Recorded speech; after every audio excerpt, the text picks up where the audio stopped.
కొన్ని ఆలయాల్లో కొన్ని నెలల పాటు తెరిచి మళ్లీ మూసివేస్తారు. ఇక్కడ మాత్రం ఏడాదికి కేవలం ఒక రోజు మాత్రమే ఈ ఆలయం తెరిచి ఉంటుంది. అప్పుడే స్వయంభుగా వెలిసిన స్వామివారిని దర్శించుకునేందుకు భక్తులు తండోపతండాలుగా వస్తుంటారు. సాధారణంగా ఏ దేవాలయంలోనైనా ఏడాది పొడవునా పూజలు జరుగుతుంటాయి. దేవతా మూర్తులకు నిత్య కైంకర్యాలు జరుగుతాయి. భక్తులు కూడా పూజలు చేస్తుంటారు.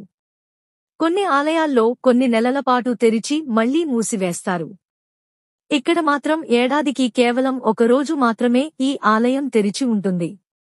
అప్పుడే స్వయంభుగా వెలిసిన స్వామివారిని దర్శించుకునేందుకు భక్తులు తండోపతండాలుగా వస్తుంటారు.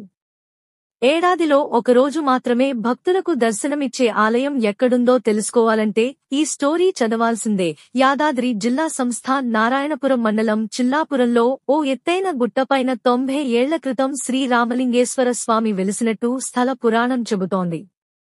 ఆ గుట్టను రామస్వామి గుట్టగా స్థానికులు పిలుస్తుంటారు. ఈ రామలింగేశ్వర స్వామి ఆలయానికి ఒక ప్రత్యేకత ఉంది. స్వయంభుగా వెలిసిన ఈ ఆలయం ఏడాదిలో ఒక్క రోజు మాత్రమే తెరుచుకుంటుంది. ఆ రోజు కోసం సమీప గ్రామాల ప్రజలు ఆ శివశంకరుడి దర్శనానికి ఎదురు చూస్తుంటారు. ఆ ఒక్క రోజే వేల మందికి పైగా భక్తులు దర్శించుకుంటారు.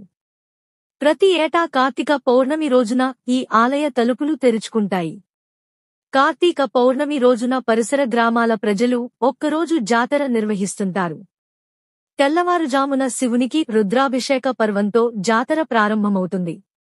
గుడి పక్కనే పుట్టవద్ద నాగదేవతకు ప్రత్యేక పూజలు చేసి మొక్కులు తీర్చుకుంటారు.